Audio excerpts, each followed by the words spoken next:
E aí, família Palmeiras, começando mais um Palmeiras Cast by Sportingbet, GGzinho. E aí, Luizão? E aí? Beleza? Mais tranquilo hoje? Hoje eu não vou bater na mesa aqui. A galera, fiz o primeiro, aí eu tava meio nervoso, batendo os dedos aqui, todo mundo, fala pra ele parar. Hoje eu vou ficar de boa. Vai, mas tá sossegado já. E aí, curtiu a estreia? Gostei. Você gostou da minha atuação? Demais, cara. É. E foi um papo bacana, né, velho? Foi bacana. O Emerson França, cara gigante, imitador dos bons. A gente deu risada pra caramba com as histórias. Sai com o maxilar formigando. E assim, pra quem ficou na dúvida se alguma das histórias que o Emerson contou aqui são reais, deixa nos comentários aí, porque ele mandou o material pra mim. Se ele me autorizar, a gente faz alguns cortes das histórias, colocando as imagens que ele mandou aqui pra vocês verem que de fato as histórias são reais, cara. A vida do cara é totalmente aleatória, né, mano? Né? Até como ele foi parar na rádio foi tipo, nossa. Pois é. E coloca nos comentários aí. por falar em rádio, nosso convidado de hoje é um jornalista renomado, comentarista político e esportivo. Eu confesso que eu conhecia muito mais o lado esportivo, né? O lado político pra mim é algo recente que eu passei a conhecer nos últimos anos. E por que eu falei do rádio? Porque é um cara que está no rádio, apesar de atuar também na TV. Foram muitos anos de Rádio Bandeirantes, no grupo Band de telecomunicação, né? De rádio e TV. E agora ele faz parte do grupo Jovem Pan, que até alguns anos atrás era só rádio, mas agora também é rádio e TV. Quem que é o nosso convidado de hoje, GG? É ele, Fábio Piperno. Grande Piperno. Muito obrigado pela recepção aqui. E é um prazerzaço estar aqui nessa casa, para quem, aliás, eu já declarei, enfim, amor, paixão, essas coisas todas, muitas vezes, desde o milênio passado, vai. Sofreu muita represália por isso, Piperno, quando você resolveu abrir o jogo e falar, eu torço pra tal time e tal? Mas você sabe de uma coisa? Eu abri o jogo, acho que desde a primeira vez que eu falei, enfim, em algum microfone e tal. Sempre fui palmeirense com muito orgulho, né? Influência do meu pai. E assim, eu sou alguém que frequenta estádio de futebol desde 6 anos de idade, porque o meu pai me levava para assistir jogos do Araçatuba. Eu nasci lá, né? E eu me lembro até hoje, da primeira vez em que eu entrei no estádio Doutor Ademar de Barros, para assistir um Araçatuba e Olímpia. E o segundo jogo foi Araçatuba e Rio Claro. Então eu via tudo, enfim, naquela época. E, obviamente, já desde sempre, torcedor do Palmeiras por influência do meu pai.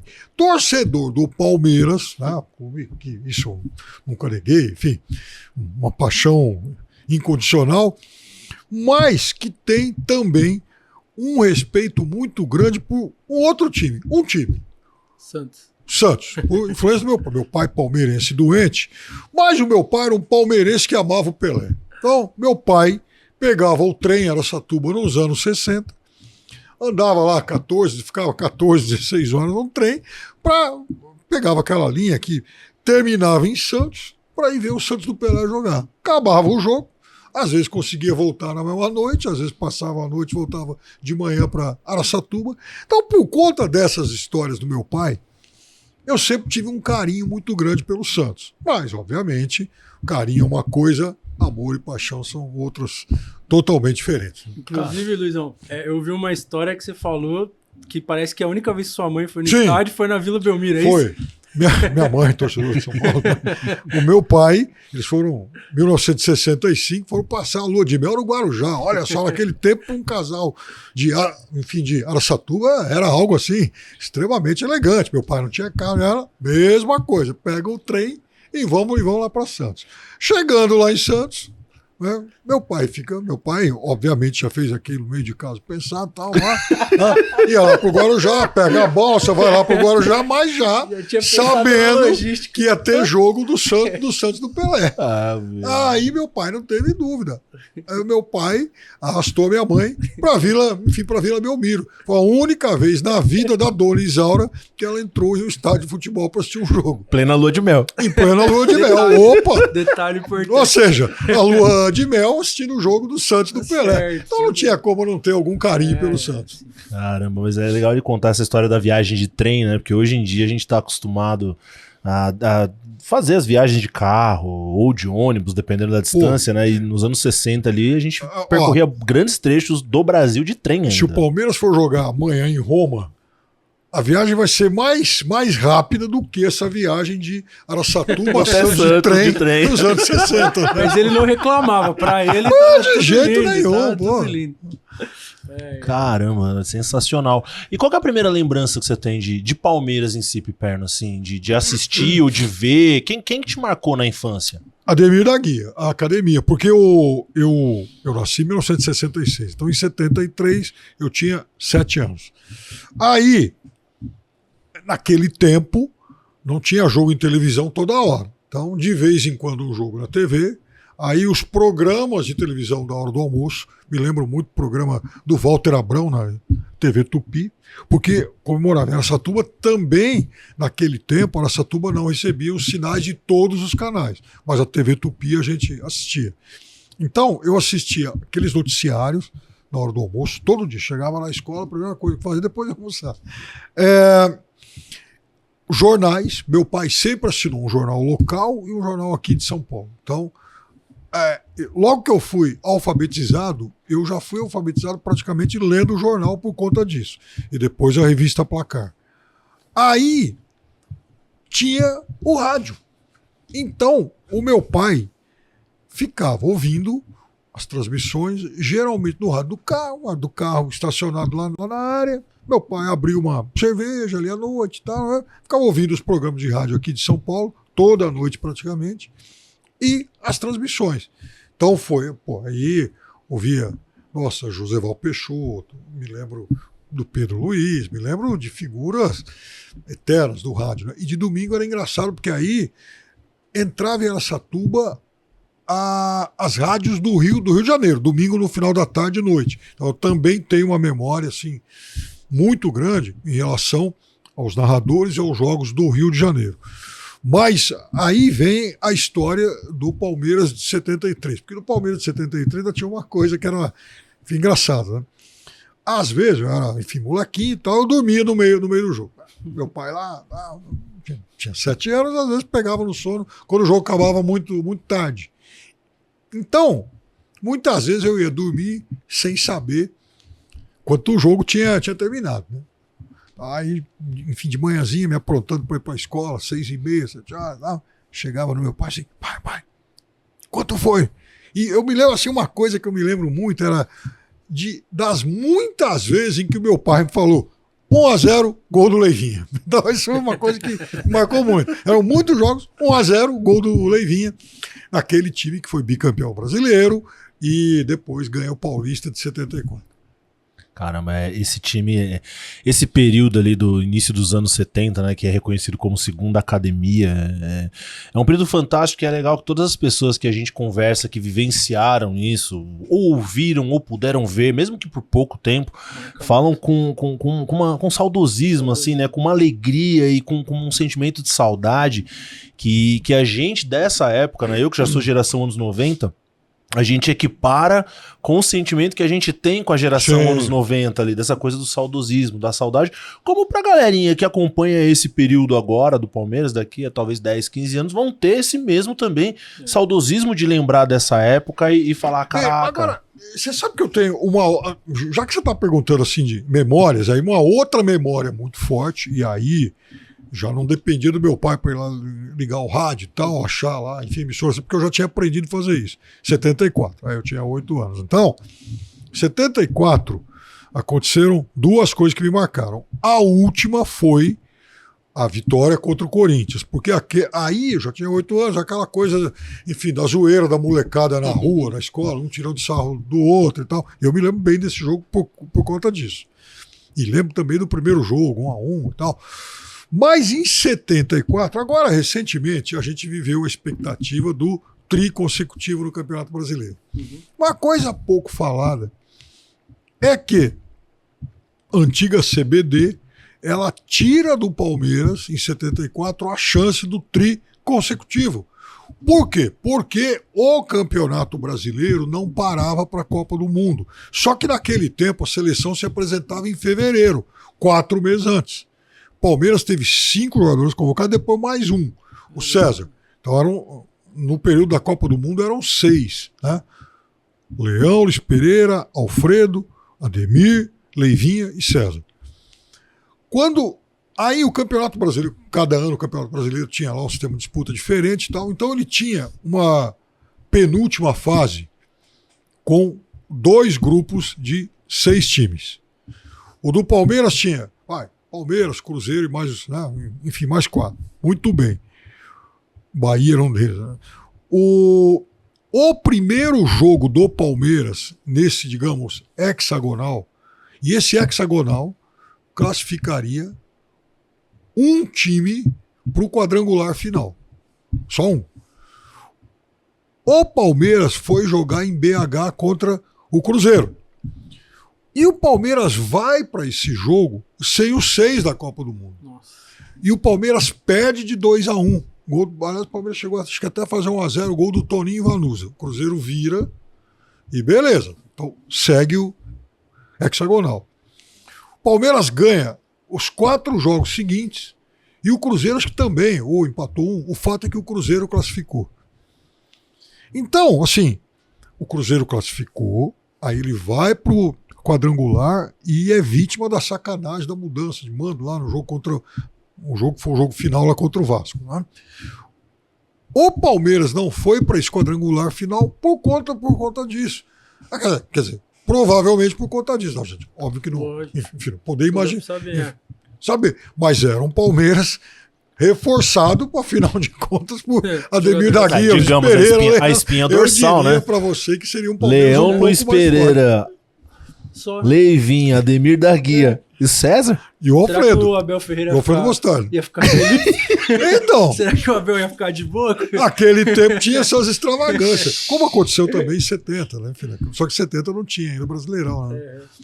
E Piperno, jornalismo, a decisão por cursar jornalismo, por ser jornalista, isso aí já vem desde a infância, foi na adolescência? O que te despertou a vontade? Na adolescência, mas isso obviamente tem a ver com o Palmeiras, porque eu era moleque que, assim que eu fui alfabetizado, eu virei assim um leitor voraz de tudo quanto é jornal caía na mão, e revista, placar e televisão. Então eu queria sempre. De 8 anos. Então, hoje, por exemplo, que eu uso muito em programa político, memória lá daquele tempo. Os caras, esse negócio deve ser mentira. Vai lá conferir em artigo de jornal. Eu tenho essa memória. Outro dia, por exemplo, eu fui fazer uma pesquisa de uma história que eu tinha lido quando eu tinha 9 anos. Falei, eu tenho certeza que em algum momento da vida eu li em algum lugar que o Palmeiras fez uma proposta e chegou a negociar a contratação do Rinos Mitchells. E acharam absurdo. Muito bem. Eu achei essa reportagem na Folha de São Paulo. Acontece o seguinte, o Brandão sai do Palmeiras para a seleção brasileira, em 75. O Brandão chegou até a dirigir o Palmeiras em 2 jogos, já como contratado da antiga CBD. Não tinha estreado ainda na seleção. Naquela época houve até um torneio amistoso aqui em São Paulo e a Juventus de Turim veio jogar contra o Palmeiras.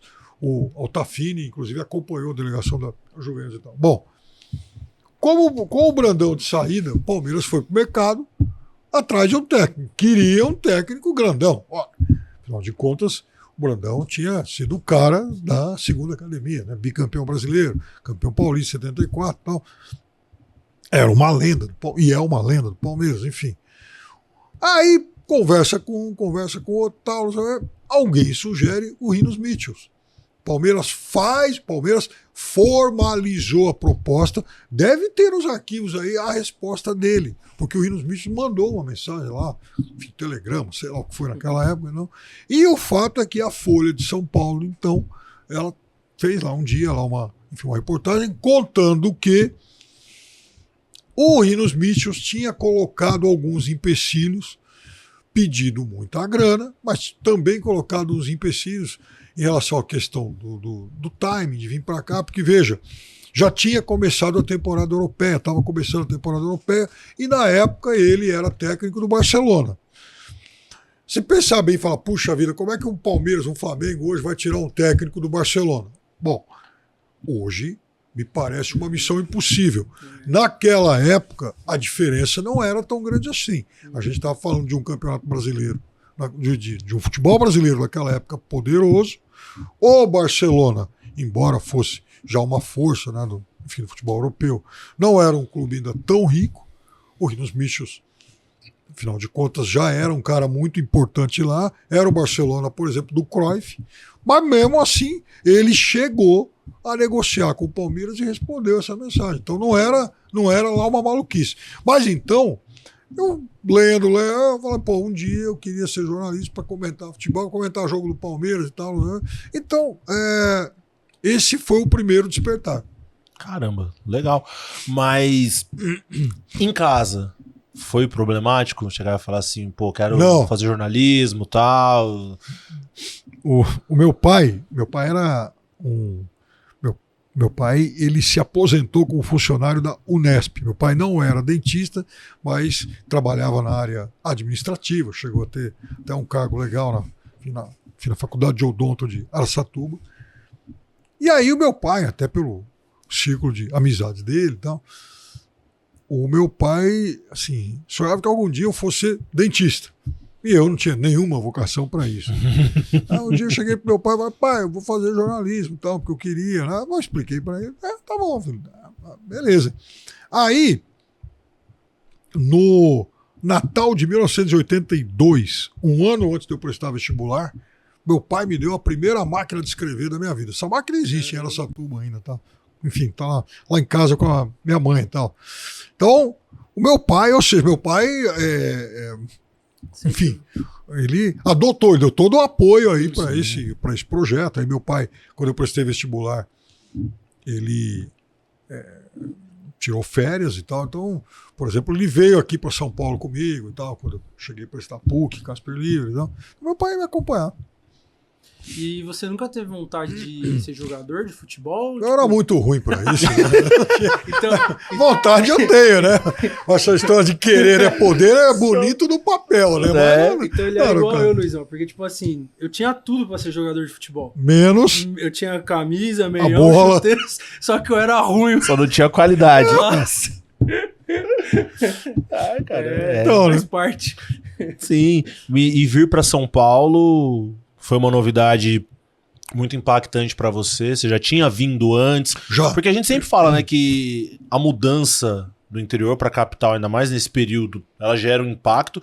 E hoje a gente pergunta muito pros meninos, né, os meninos daqui da base do Palmeiras, que vêm de fora, que vêm de outro estado, e até os estrangeiros, a gente fala, e aí, chegar em São Paulo, como é que é a primeiro momento de chegar, olhar tudo e falar assim, rapaz, como é que foi pra você vir pra São Paulo e enfrentar esse desafio? Desde garotinho, eu sempre vim aqui pra São Paulo porque a minha avó materna e o meu tio, que foi meu padrinho, caçula, o irmão caçula da minha mãe, eles já moravam aqui, né? Então eles estavam muito felizes com a expectativa de que eu viesse para cá também, né? Então São Paulo não era assim uma novidade para mim. Só que aí aconteceu uma coisa no meio do caminho, né? Eu, antes de terminar o terceiro colegial, no meio do ano, eu prestei vestibular na Casper Libero e passei. Aí, aquela coisa de me achando, passei agora, no final do ano vai ser barbada. Aí eu fui também prestar no final do ano vestibular para a Universidade de Londrina, a UEL, excelente instituição e tal, né? E passei lá. E em Londrina, eu vivi uns dias assim de grandes aventuras, tá? A noite era bacana, conheci rápido umas companhias, falei, pô, que cidade. Mexeu contigo, cidade né? Bacana e tal. Porra, passei no vestibular aqui, né? E aí, na Casper Libero, peguei ele só lista de espera. Falei, vai, trouxa, bem feito. Não tinha estudado nada, achando que era. Bom, mas felizão da vida, fiz matrícula na UEL. Quando eu chego em Araçatuba de manhã, de ônibus, meu pai estava me esperando lá no final do viagem e falou, seguinte, você pegou a segunda lista da Casper Libero, eu já comprei passagem para você e hoje. Falei, ixi, pô, mas Londrina tava tão bom, né? Mas tá bom, né? Pai me deu lá o dinheiro para fazer a matrícula e tal. Cheguei em São Paulo de manhã, fiquei enrolando o dia inteiro, pensando, faço, não faço. Aí, falei, tá bom, vai. Minha avó morava num prédio na esquina da Heitor Penteado com a Pompeia, onde é hoje, em frente de onde é hoje a estação Vila Madalena do metrô. Aí eu peguei o ônibus à noite e tal, fui lá para Paulista para fazer a matrícula na Casper Libero. Já era umas 8 da tarde, tava quase fechando a secretaria. Aí eu cheguei lá e tal, me lembro até hoje da Lourdes, a moça que depois, enfim, trabalhou, passei a conviver com ela um tempão, porque era secretária lá da faculdade, né? Aí eu olhei, olha, aqui que vai a matrícula? É assim, então. Então espera um pouquinho. Falei, não vou fazer. Aí desci, naquele tempo não tinha celular, atravessei a rua, tinha um orelhão, tá lá até hoje, perto daquela banca de jornal na Paulista, né? Quase em frente à Casper. Liguei pro meu pai, opa, seguinte, não vou fazer matrícula, vou lá pra Londrina lá. Meu pai, filho, pelo amor de Deus, faz matrícula e depois pensa o que você vai fazer na vida. Eu falei, tá bom, pai. Eu subi, última hora, e até hoje eu brinco que a última hora foi inventada para ser usada, né? Subi, pá, acabei fazendo matrícula, tinha depois uma semana para pensar assim, pra cá. E aí, mas é óbvio que, assim, do ponto de vista racional, para mim era muito melhor estar aqui em São Paulo, ponto de mercado, tinha paredes aqui, e dois detalhes que fizeram toda a diferença. Eu peguei a penúltima turma da Casper Libero com um curso de 3 anos. Os cursos de comunicação já estavam virando para 4 anos. Sim. A Casper Libero ainda tinha um curso de 3. Então, me formar um ano antes, toda a vantagem.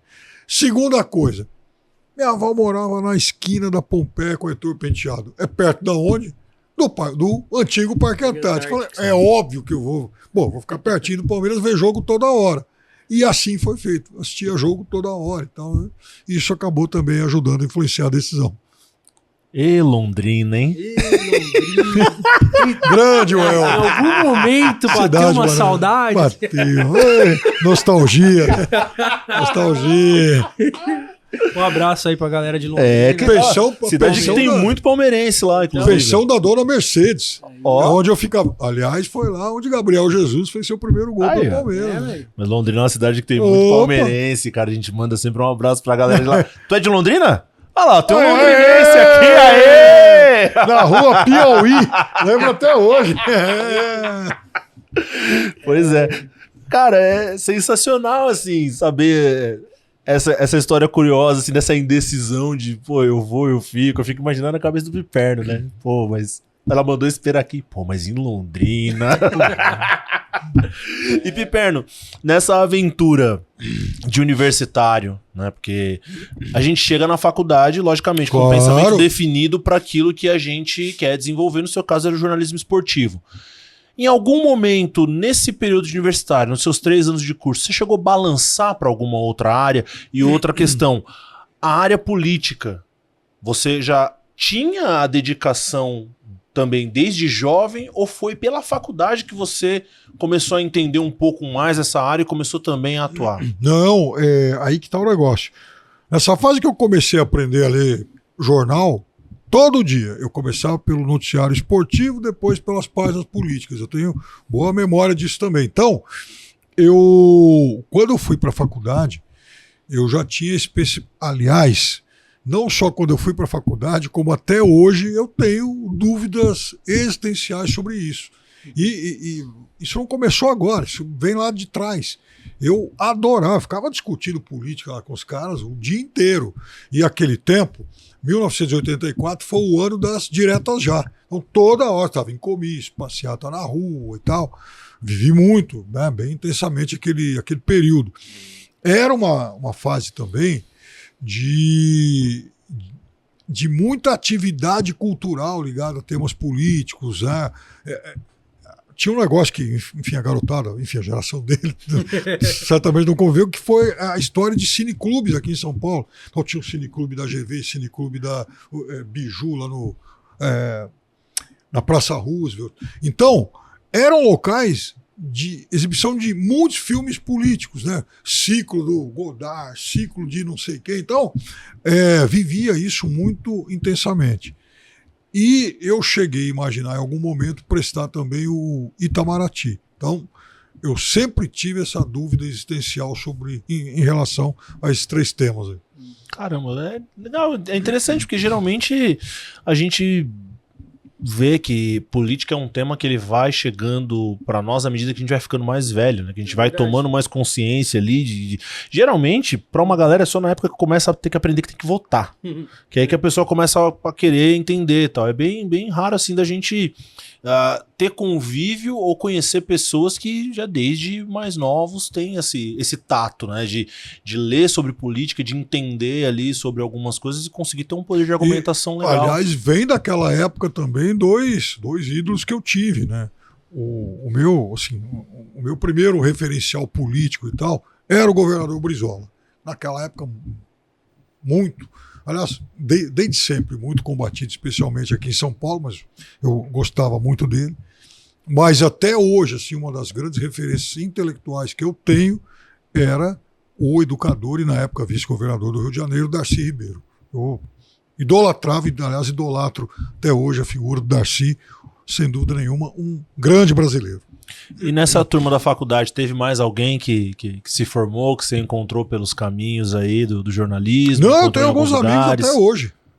Tenho um grande amigo, Antônio Campos, por exemplo, que trabalhou muito tempo na Jovem Pan, Revista Isto É, Editora Abril, palmeirense também. E tem outros, Marcelo Eduardo Braga, corintiano. O Braga se tornou um requisitado assessor de imprensa de grandes eventos. Tem, por exemplo, alguns, né, que eu perdi contato, mas eu sei que fizeram belas carreiras. Por exemplo, tem um que eu não tenho contato há muitos anos, mas chegou a ganhar prêmio ESSO de jornalismo, que é o Fernando Canzian. Então, é muito comum, de vez em quando, ler e ouvir falar de alguns desses meus companheiros aí que fizeram carreiras bastante sólidas e importantes no jornalismo. E a primeira oportunidade, de fato, para exercer a profissão? Eu pinguei muito, conduzi mal a carreira em vários momentos, fazia muita coisa de assessoria, veículos pequenos e tal, e eu tive em 90 e 91 uma passagem pela Folha de São Paulo como freela fixo. Então eu não era contratado, mas toda semana ia lá fazer matéria, ficava dentro da redação e cobrindo férias. Cobria férias de Deus e todo mundo lá. Então, principalmente nos suplementos, que naquela época eram importantes do jornal, depois acabaram todos. Sim. E aí tinha uma coisa engraçada, né? Fiquei muito tempo fazendo matéria para o suplemento de veículos da Folha de São Paulo. Era um caderno semanal. Eu não entendia nada de carro, como não entendo até hoje. Como eu não entendia nada de carro, meu chefe então me mandava fazer matéria de mercado. Então eu ficava ligando lá, ia atrás de matéria de mercado, tal, saber, enfim. Não só de carro, mas também de autopeça, de revenda. Aí tinha um negócio engraçado na época. Em 1990 vem o Plano Collor. E também é o momento em que o Collor, em seguida, pouco tempo depois e tal, o Collor abre o mercado brasileiro para os carros importados. Ele tinha uma frase famosa lá de que o carro brasileiro parece carroça e tal. Né? Aí ele foi lá e liberou para os importados. Mas aí, nessa época do Plano Collor, como o mercado era muito irregular, preço tabelado também, não, era a fase do carro usado custar mais caro do que o carro novo. Por quê? Porque o carro novo ele ficava escondido. As concessionárias estocavam o carro novo para tentar vender com ágio. Então, assim, a grande missão era saber procurar onde tinha carro com ágio, como é que estava isso. Aí tinha umas maluquices naquele tempo. Nossa, a gente encontrava às vezes. A mesma coisa que acontecia com o carro, acontecia com o boi, com o gado, né? O boi gordo às vezes ficava mais barato que que o bezerro, porque ninguém queria vender o bezerro, porque afinal de contas o mercado estava totalmente irregular e tal. Então a gente fazia lá uma conversão, puxa, quantos quantos bezerros ou quantos bois são necessários para comprar tal carro e tal. Então a gente fazia matéria disso, porque naquela época os mercados eles ficavam de pernas pro ar. Foi um período legal de muito aprendizado. E você comentou que você teve algumas escolhas, algumas infelizes, mas você acha que o Palmeiras influenciou em algumas delas? Não, o Palmeiras sempre foi a escolha certa Não, digo profissionalmente mesmo. Tipo, putz, aqui vou fazer mais matéria do Palmeiras ou alguma coisa do tipo, não? Não, inclusive o pessoal falava que eu era um palmeirense assim, meio cascudo com o Palmeiras, porque às vezes criticava demais e tal. E não é isso, né? Porque a fase também não era lá tão boa assim, né? Inclusive então, você pegou a fila também, né? Peguei. Nossa, que dureza, hein? Então, até hoje eu critico muito o que eu chamo de a turma da tinta, né? A turma que adora pichamu, porque não contratou não sei quem, o cara é ruim. Vai lá, turma da tinta, estuda um pouco isso. E tem uma coisa, a gente sabe que a turma da tinta geralmente ela tem outras motivações que nem sempre são motivações aí muito sinceras e honestas. A gente sabe que tem muita hipocrisia nisso, né? Então, é óbvio que eventualmente pode ter um erro aqui, outro lá, enfim, um jogador que às vezes rende um pouco abaixo do que a gente imaginava, mas nem se compara, né? Bom, com aqueles tempos. Né? No século atual, marca sua chegada no Grupo Bandeirantes de Comunicação. Sim, 2004. Como que foi essa trajetória até a Bandeirantes chegar em você e quando chegam, qual que foi a sua reação de, né, caramba, o Grupo Bandeirantes, que é um dos grandes nomes, né, do nosso cenário nacional quando a gente fala de jornalismo, até dentro do esporte também, né, quem não se recorda, anos 80, Luciano do Vale capitaneando o Show do Esporte, etc e tal. Olha, eu cheguei lá por meio de um convite de um amigo que eu conheci em Araçatuba ainda na adolescência, Humberto Candil, que fez uma importante carreira como executivo de televisão. Então ele me chamou para trabalhar no Band News. Naquela época, o Band Esportes estava ganhando musculatura e aí me chamaram para fazer uns trabalhos também no Band Esportes. Para quem conhece o grupo Bandeirantes, na época, um ficava olhando para o outro, como eu estou olhando ali para o pessoal da plateia ali, né? Quase vizinhos ali de corredor, né? Depois disso eu fui trabalhar em outros veículos do grupo. Então era um orgulho danado, porque eu sempre quis trabalhar no Grupo Bandeirantes, até por conta dessa intimidade com o tema esportes. Mas aí, se eu for eleger um personagem marcante com quem eu trabalhei no Grupo Bandeirantes, esse sujeito chama-se Silvio Luiz. O Silvio, né? Então, ele tinha fama de ser, né, alguém um pouco ranzinza e tal. E era. Né? Mudou muito depois. O Silvio muda muito a partir do momento em que ele passa a conviver lá com os garotos mais jovens, estagiários. Era muito engraçado ver isso, o relacionamento do Silvio com, enfim, a molecada, que era muito bom. E aí eu começo a trabalhar com o Silvio Luiz até que passei a ser escalado para fazer alguns jogos com ele, em 2005, do Campeonato Português. E aí eu me lembro bem de um jogo entre Benfica e Braga. E nós tivemos um problema durante uma transmissão, eu e ele brigando. No meio da transmissão? É. Aí você ouviu algumas coisas que eu não gostava e tal, fiquei meio pedo, também conduzi com pouca habilidade, né, a situação. Né? Aí ficamos sem nos falar quase um ano. Silvio foi para a Copa de 2006, eu fiquei aqui, fiquei meio pé da vida e tal, né? Aí, no segundo semestre, a Bandeirantes e o canal Band Esportes tinham comprado o campeonato italiano. Aí teve um dia, então a gente tinha na época o campeonato português, isso no Band Esportes, tinha o campeonato português, o campeonato italiano e o campeonato alemão. Um dia qualquer, um domingo qualquer, eu fui escalado para fazer um jogo do alemão, depois um jogo do português, e aí pego minhas coisas para ir embora. Mas eu fiquei lá no pátio, lá de papo furado, não, com o pessoal. Aí alguém liga, pera, corre lá no estúdio para fazer um jogo de campeonato italiano, lá porque houve lá um problema com, enfim, o comentarista que havia e tal, e o Silvio tá lá sozinho. Falei, o quê? Eu fazer jogo com esse velho? Nem a pau. Não, mas porra, tem outro. Não vou. A gente não gosta um do outro. ele, enfim, brigou comigo, eu briguei com ele e tal, não tem acordo. Não, mas a gente já conversou com ele, topa. E o jogo rolando. E o Silvio sozinho lá. Né? Não, vai lá. Aí tá bom. Mas se tiver alguma coisa, eu vou falar no rebato no ar. Não, imagina o climão, Luizão. Climão. Inverno, o que você achou aí do lance, não sei o quê? Muito bom. Mais ou menos. O jogo tá meio muito ruim. Aí o jogo vai rolando, vai indo. Durante o jogo, durante a transmissão, a gente foi quebrando o gelo. Acabou o jogo, a gente se cumprimentou. Beleza. E tal. E a gente passava a se encontrar no dia a dia, na redação, que era pequenininha. Não? E a coisa evoluiu de tal forma que o Silvio se tornou um grande amigo, mas assim, meu mestre para um monte de coisa. Eu aprendi demais com o Silvio. E se algum dia, quando eu tiver 100 anos, eu escrever uma biografia, enfim, vou dedicar muito espaço ao Silvio, porque eu passei não só a admirar demais, como aprendi muito. E vou te contar um negócio. Chorei muito no dia da morte dele. O Silvio foi um cara que...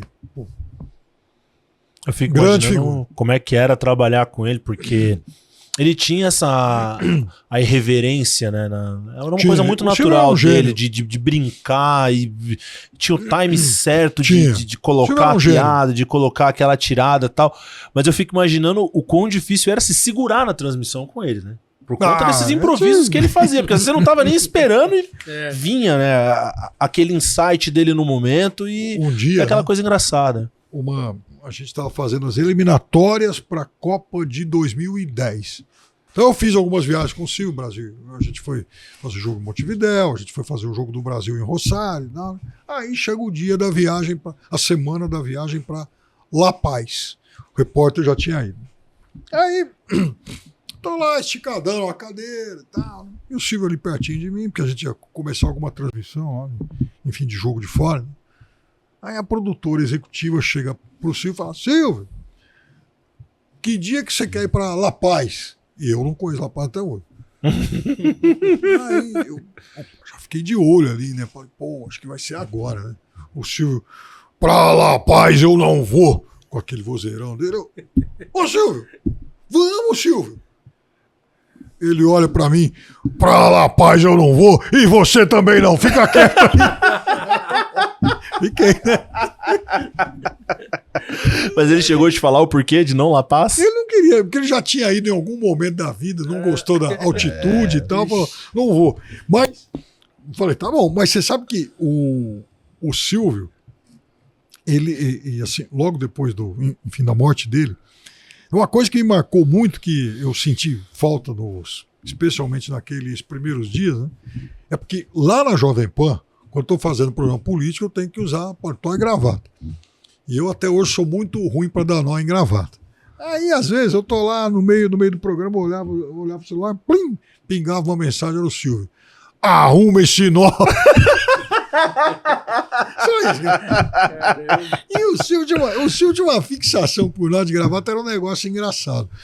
Eu me lembro, a gente fazia muito jogo na época de Campeonato Português, e na época o Paulo Bento era técnico do Sporting. E o Paulo Bento usava uma gravata verde, mas com o nó todo aberto, o Silvio no ar, mas ele não aprende e tal. E você chegou a fazer algum jogo do Palmeiras com ele? Teve oportunidade? Não, você sabe que não, porque a gente fazia muito campeonato do exterior, enfim, internacionais e tal, e raramente a gente fazia algum jogo de times brasileiros. Aí eu fiz alguma coisa de Libertadores com o Silvio em 2010. O Band Esportes fez Libertadores de 10 e 11. Em 2010 eu cheguei até... Eu fiz um Flamengo e Corinthians com o Silvio. Mas naquele ano o Palmeiras não jogou Libertadores. Em 2009 a gente lidera o Campeonato Brasileiro. Depois o resto da história todo mundo já conhece, né? Acho que a gente não precisa voltar nesse filme. Ai, a gente ri de raiva. Mas tudo bem. Pensamos em 23, tirando né? o fantasma. Mas, cara, você falou que não chegou a ter, né, oportunidade de fazer jogos nacionais, mas isso na TV. Mas no rádio teve, né, Perno? No rádio você fez bastante, né? Não. Então, nessa época eu já fazia, mas com o Silvio. Com o Silvio não, né? O Silvio, inclusive, eu não lembro quem teve aqui. Agora eu não vou lembrar, acho que foi o Oliveira Andrade. O Oliveira Andrade esteve aqui com a gente, eu falei pra ele que o Silvio, a gente tem poucas memórias dele narrando no rádio. Eu tenho uma única recordação de ter ouvido ele narrar um jogo no rádio uma única vez. Não sei se foi um momento que ele tava no plantão e calhou de ter o jogo, mas foi na época daquela Copa João Avelange, que era uma bagunça, que tinha jogo segunda-feira, terça, quinta e tal. Mas ele tem ele tem alguns momentos marcantes no rádio. Primeiro que ele fez história no rádio com a história lá do microfone sem fio. Sim. E o Silvio tem outro momento épico da história do rádio, que foi a Copa de 82, pela Record. Então a Globo tinha exclusividade na exibição para TV, e o Silvio, na época, era um narrador de incrível popularidade e abalava a audiência da Globo nos jogos que eles faziam aqui de Campeonato Paulista e tal. Então, a Placar de 1981, tem o Mário Sérgio na capa, com 3, 4 páginas de matéria sobre isso. O cara que assustava a Globo. Então, a popularidade dele era muito grande, e aí o que a Record fez em 82? Ela resolve levar a equipe o Silvio, Pedro Luiz e o Flávio Prado para fazer a Copa do Mundo no rádio. E aí o mote deles era ligue a TV, mas aumente o volume do rádio. Então era para tirar o som da TV e ficar ouvindo a rádio. Arrebentou de audiência. Isso, inclusive, causou muita dor de cabeça na Globo, porque a Record com o Silvio, adotava uma tática meio de guerrilha. Ou seja, ela esperava a Globo definir o jogo da TV para ela anunciar o jogo do rádio e fazer, às vezes, o mesmo jogo para atrapalhar. E a Globo ficava meio atônita, meio perplexa com isso, sem saber muito o que fazer, porque, principalmente aqui em São Paulo, uma grande parte do público resolveu seguir o Silvio. Tem desculpa, esqueci de mencionar uma outra coisa que eu acho importante. Com a morte do Silvio, morreu o último personagem, pelo menos que eu me recorde, que participou da cobertura da Copa de 1962. Eu já vi imagens do repórter Silvio Luiz lá nos jogos. E um dia eu falei para ele: Silvio, você tem que falar mais sobre isso, vamos escrever sobre isso, gravar sobre... eu não tenho essa boa memória que você tem, eu não quero, enfim, não vou perder tempo com isso. Mas o Silvio foi. A minha geração tem uma imagem muito mais do Silvio narrador, né? Mas ele é um patrimônio do jornalismo esportivo nacional, porque o Silvio, ele começa como repórter nos anos 60, e ele começa a trabalhar, na verdade, no rádio por influência da família, por influência da mãe. Ele acompanhava muito a mãe dele, que trabalhava no rádio há muitos anos. Da TV. E ele começou com programetes, e o Silvio foi árbitro de futebol também. Caramba. E só uma coisa que eu ia falar aquela hora, é que muita gente da minha geração, né, sou de 95, conheceu ele jogando videogame. Galera, exatamente. Ele foi o primeiro, será? Deve ter sido. Não, o primeiro não. Ele foi jamais recente. Não, brasileiro. O primeiro que eu me lembro, né, oficialmente, foi o Milton Leite. Lá em 98, 99, que inclusive quem fazia os comentários com ele é um dublador, o Orlando Vigiani. Caramba. 98, 99, né? Porque... Ele foi depois até a voz do Waze. Sim! Olha aí o balanço, mas a primeira lembrança que eu tenho dele é porque quando eu era molequinho, eu ficava jogando videogame. Sim, mas é porque, G, nesse mercado dos games, acontecia muito de você ter numa temporada, depois 2 temporadas tinha um hiato, aí voltava numa outra temporada, depois vinha 2, aí depois ficavam umas 3 sem. Tinha muito essa transição de ter em 2 não ter e tal, até que... tem o Nivaldo Prieto assumindo, e aí depois o Silvio Luiz vem, se eu não estiver enganado, acho que de 2012 pra frente, e aí ele fica por longos anos até eles trocarem agora recente pelo Milton Leite. Né? Mas o Milton Leite, detalhe, foi a primeira voz lá atrás, voltou a ser a voz agora nos tempos atuais. E Piperno, teve algum momento tendo de atuar numa cobertura de jogo do Palmeiras que você teve que parar, dar uma respirada, que o coração tava meio ali acelerado, tipo assim, porque aquele jogo tenso, o modo torcedor chegar, tipo, a bater na porta, assim, e você tem que segurar a onda, porque a gente fala que é uma missão difícil, né, porque você tem que opinar mas ao mesmo tempo o teu lado torcedor ele não pode aflorar tanto, né? Pra não ou não supervalorizar demais ou não desvalorizar demais. Bom, eu acho que eu aprendi a lidar bem com isso. Em 99,9% dos momentos eu segurei bem a onda. Mas é óbvio que no 4-3 contra o Botafogo... Eu ia falar isso. Pô, aí... Não, posso só dar um relato aqui? Porque depois que virou, eu comecei a ver tudo daquele jogo, né? Eu tava lá, inclusive, eu tava na TV Palmeiras lá, eu filmei o último gol e se você ver a filmagem, né, Luizão? Eu fiquei só no Veiga, assim, pra pegar a imagem dele. Então eu não vi o lance. Aí eu fiquei filmando ele. Quando sai o gol, quando eu vi ele comemorando, a câmera começa a balançar, porque eu não consegui. E aí eu comecei a ver vídeo do pessoal reagindo, aí chegou no dele, né? Que tava lá assim. Aí o cara foi na rua, gol! Aí tipo ele... O Piperno começa a se mexer, tipo, meu, o olhar dele assim já dá pra ver que... já dá pra ver. E o 2-2 contra o Botafogo ano passado... Nossa. Também foi difícil, porque quando sai o gol que acabou sendo anulado, eu falei, meu, aí que o Nilson César me agarrou, eu falei, pô. Bom, e claro que depois veio o anticlímax com a anulação do gol. Nossa. Aquele dia foi muito difícil. E, obviamente, a final da Libertadores de 21 eu não estava ao vivo, mas eu ia participar de um programa logo depois do jogo e que, nossa, aquele dia foi, assim, épico, né? Nossa, essa de 21 eu estava lá no Uruguai. Essa daí foi... Essa acho que foram uns 10 minutos, 15 minutos mais longos da minha vida. Cara. Depois do gol do Davidson, porque a gente olhava no relógio assim, né? e ataque, aí eu olhava 110, aí eu olhava assim, 110 e meio, e falava, ô, e aí, roda o relógio. Fazia 1 hora que tava no 110. Era, roda o relógio. E teve algum personagem que você entrevistou palmeirense, assim, que você ficou meio tenso, assim, tipo, caramba, é meu ídolo, tipo, que na hora que você foi entrevistar, deu uma mexida, assim, no emocional?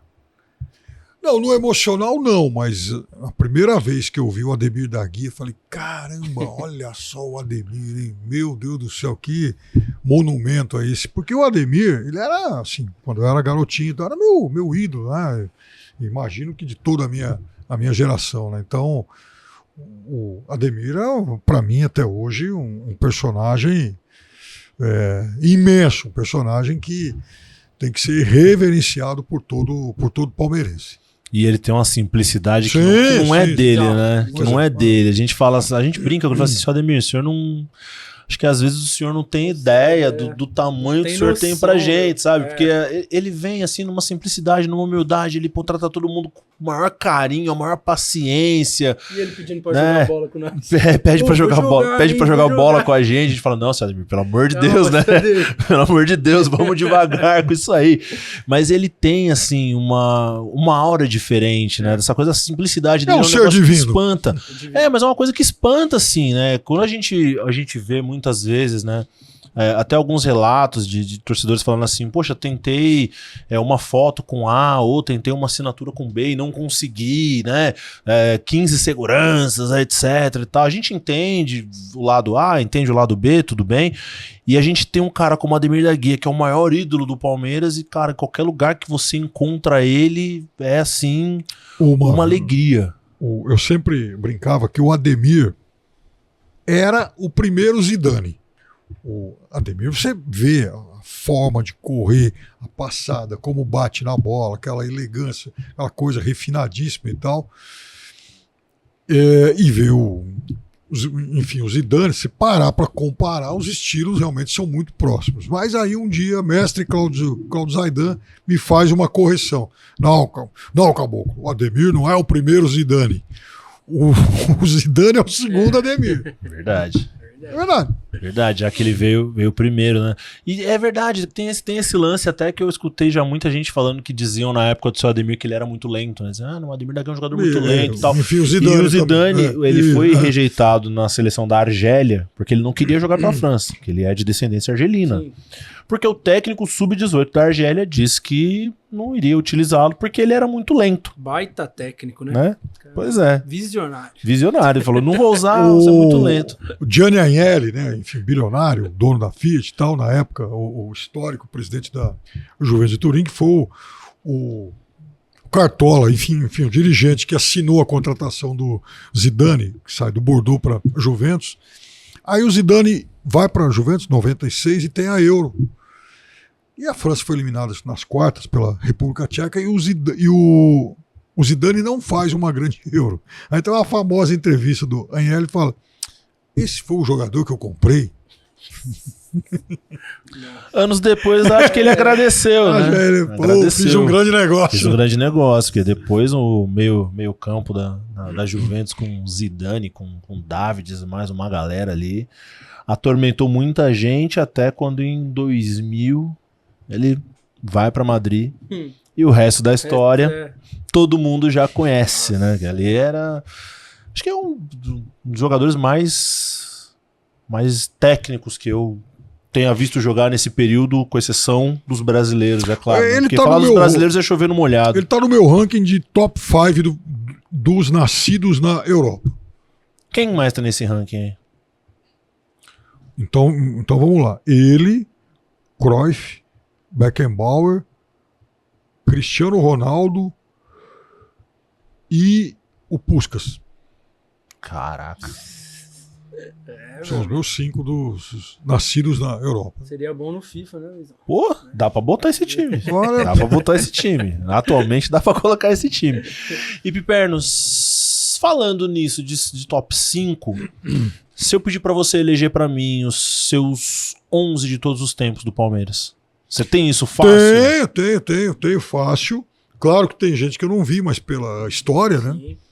Mas então vamos lá. Leão, Djalma Santos, Luiz Pereira, Gomes e Roberto Carlos. Dudu e Ademir. Aí eu sempre fico com uma dúvida lá direito e tal, isso eu mudo muito, né? Enfim, de qualquer forma, Edmundo, o Alex, centroavante eu sempre tenho dúvidas e tal, né? Mas em respeito ao passado recente, o Evair e o Rivaldo. É mais, GG? Você é louco. Meu pai, por exemplo, colocaria o Jair Rosa Pinto nesse time. Então, mas... E o técnico? E o técnico?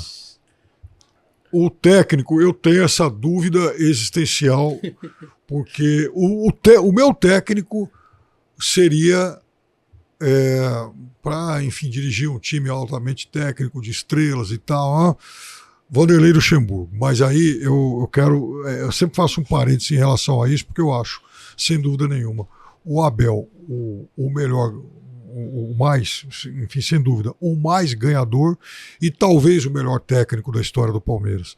É que o Vanderlei, o Abel foi o melhor técnico da história do Palmeiras, mas o Vanderlei eu considero o mais criativo, e para dirigir um time tão criativo como esse, eu acho que por uma questão de adequação de estilos, o Vanderlei talvez fosse o mais indicado. Eu tenho essa curiosidade, porque assim, como eu sou mais novo, eu não vi, acho que o auge ali do Luxemburgo. Eu lembro que quando eu comecei a comprar futebol, foi quando ele foi pro Real Madrid, aí ele não teve tanto sucesso, depois ele quando o rugador tem que rugar. Ele voltou pro Palmeiras em 2008, o time do Palmeiras era excelente, foi o primeiro título que eu vi, que eu comemorei assim. Porém, a galera fala muito da época da Parmalat, lá de antigamente. Então, até queria perguntar, assim, o que, na sua opinião, fazia com que ele fosse tão gênio, assim, e também entrasse nesse timaço aí que você montou? Primeiro que eu acho que ele era muito... Ele tinha alguns elementos vanguardistas naquela época, né? Então, veja, o Vanderlei era um cara que falava, por exemplo, naquele momento parecia loucura e tal. Lembra a história do software? Que eu trouxe um software. Todo mundo ria dele. Então. E é evidente que ele estava certo. Estava enxergando à frente. Segundo, assim, o Vanderlei, ele era um esteta. Era aquele cara do jogo bonito, muito bem jogado, mas em alta velocidade. Não era só o jogo cadenciado e tal. Não, já eram times mais rápidos, né? O time mais rápido dele já era um time que jogava pressionando mais, e era um time que privilegiava a técnica, o controle do jogo por meio não só de imposição física, mas também do talento individual. Veja, o Palmeiras, bicampeão brasileiro, ele tinha César Sampaio e Mazinho como dupla de volantes. Quer dizer, acho que talvez nenhum time brasileiro nos últimos 30 anos tenha reunido uma dupla de tanta qualidade técnica e também de eficiência, ocupação de espaço como aquela.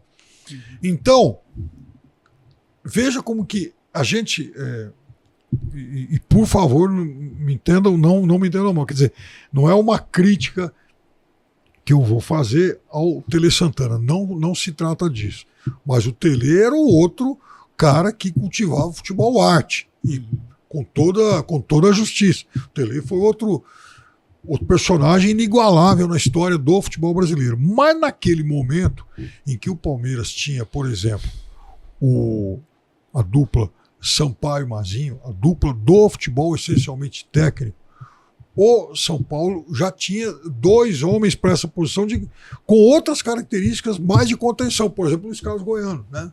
Um pouquinho antes o Dinho. Né?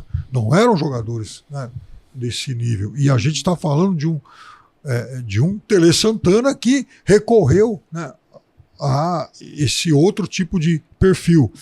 Porque, veja, o futebol brasileiro tem umas coisas curiosas. O Tele Santana, com toda a justiça, e quero reforçar sempre isso, é sinônimo de futebol arte, né? Futebol bonito, jogo muito bem jogado. Paradoxalmente, foi o Tele Santana o primeiro técnico a ir para uma Copa do Mundo com 2 volantes de contenção, Elzo e Alemão, em 86. Embora o Alemão tivesse um pouco mais de saída e tal, mas eram 2 jogadores fortes de marcação. O Elzo jogou no Palmeiras depois.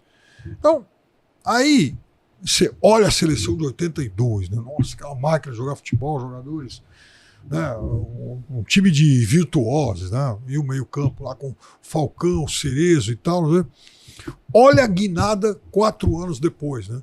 E o Tele fez aquilo por necessidade, porque também foi muito cobrado, pressionado e tal.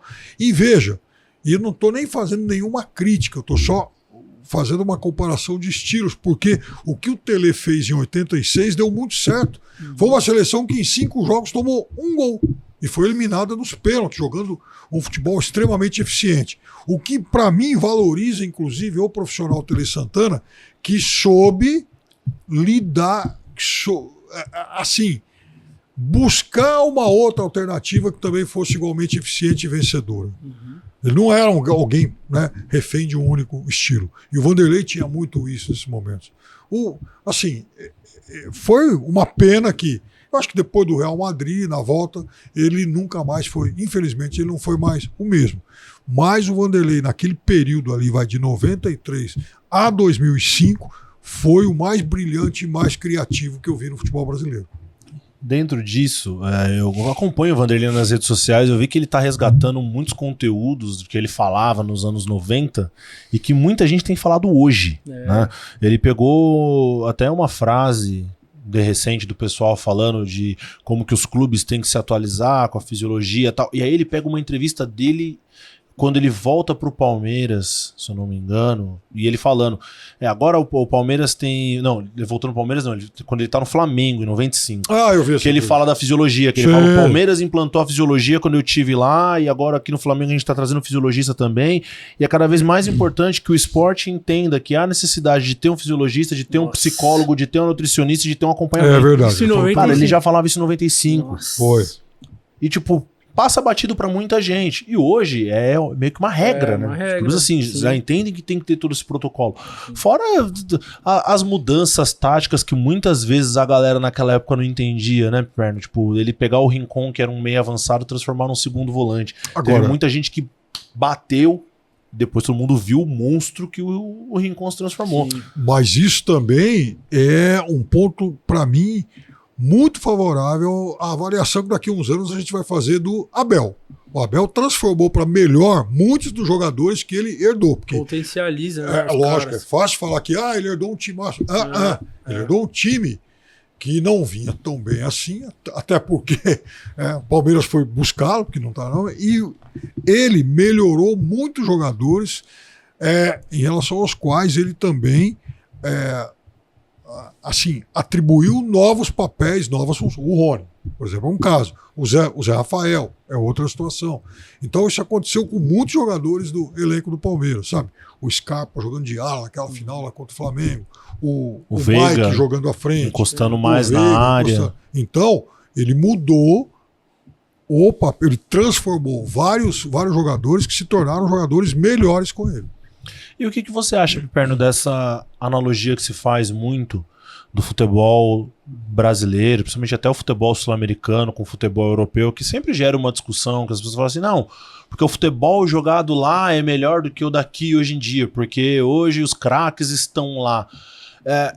Tem muita verdade nisso, tem um pouco de exagero, ou como diria, né, aquela famosa frase antiga, né, do complexo do vira-lata, né, da grama do vizinho que é sempre mais verde, porque eu, no meu ponto de vista, eu não acho que no quesito de qualidade técnica, o brasileiro ele tenha ficado para trás do europeu. O que eu vejo que houve um avanço com relação ao futebol de lá é o entendimento do jogo e assim, o entendimento de como parar o futebol técnico. Então, assim, hoje eu tenho muito mais força física, muito mais velocidade e muito mais tática.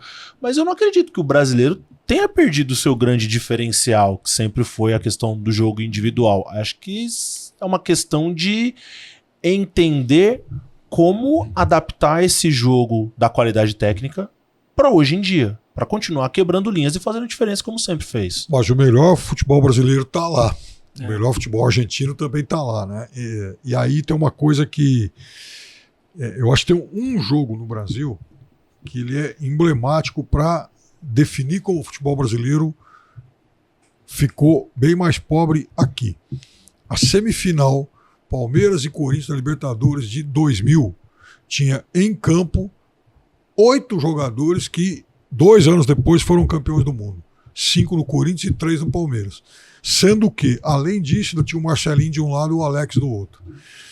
Hoje é impensável você imaginar um clássico no futebol brasileiro que vai ter tantos jogadores que 2 anos depois serão... Até porque o grande jogador ele já foi embora com 18 anos, né? 17, 18 anos e tal. Então, isso não permite mais que o futebol brasileiro se aproxime do futebol, né, daquilo que de melhor a Europa faz.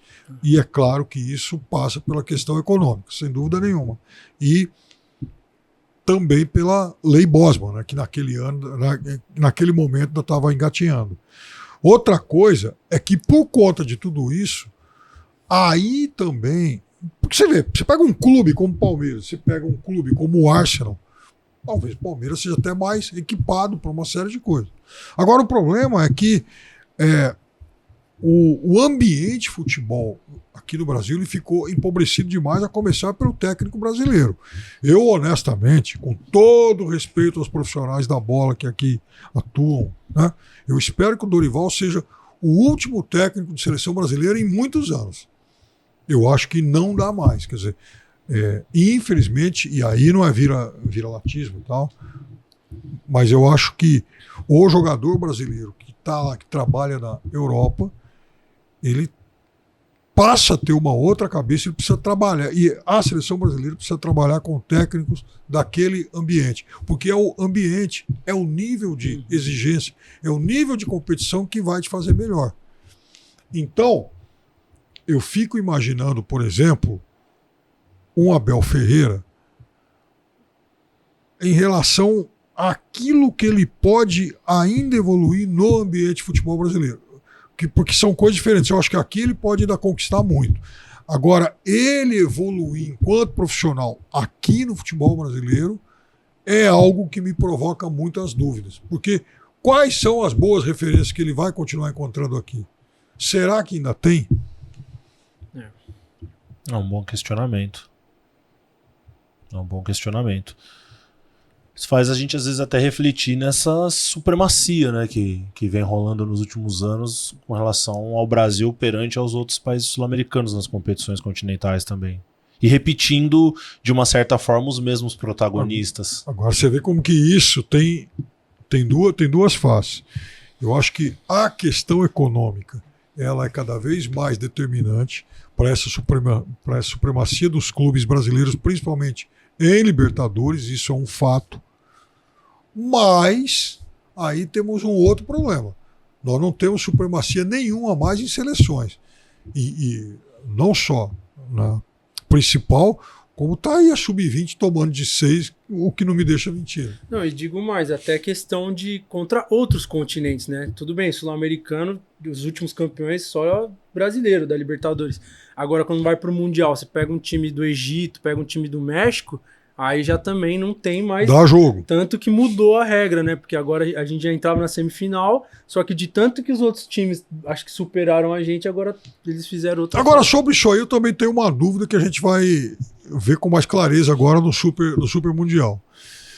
Time sul-americano, principalmente brasileiro, que joga Mundial em dezembro, ele joga o Mundial todo estrupiado depois de 70, 80 jogos. Aí também, eu acho que a atuação do sul-americano é muito prejudicada por isso. O Super Mundial, com os clubes brasileiros em meio de temporada, portanto, com desgaste menor. E os outros em final, vai ser interessante. Talvez a gente veja uma outra correlação de forças aí. É verdade. É bem interessante, bem interessante.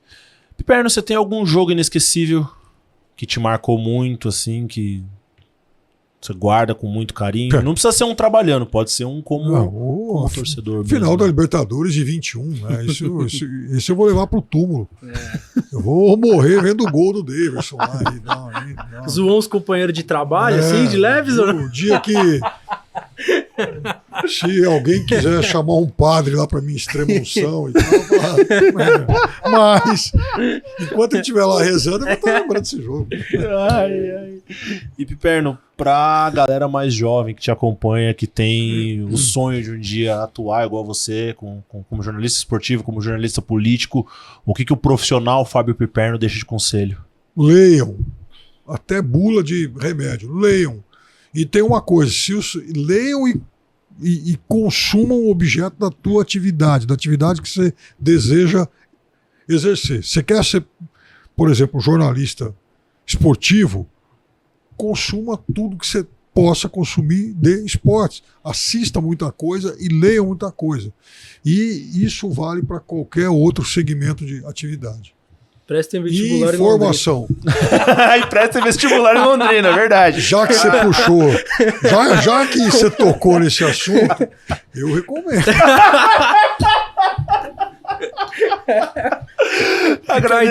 Fica a dica aí, né, meu irmão? Agradecer o Fábio Piperno por ter vindo bater esse papo com a gente, Piperno. Lembrancinha pra você, a plaquinha do Palmeiras Cast pra você levar. E em nome da presidente Leila Pereira e toda a diretoria do Palmeiras. Olha modelo jogador, tá, Piperno? Pra você guardar de recordação, é uma mera lembrancinha pra agradecer a tua presença aqui no Palmeiras Cast, pra gente bater esse papo, porque é muito bacana pra gente poder trazer personagens de diversas áreas pra família Palmeiras cada vez mais conhecer um pouquinho da trajetória de cada um. Sporting Bet já, tá? Eu vou fazer uma coisa, então. Eu não sou muito presente em redes sociais, mas eu vou fazer uma live, vou gravar alguma coisa usando essa camisa. Top, hein? Tá bom. Aliás, eu vou até fazer uma coisa, então.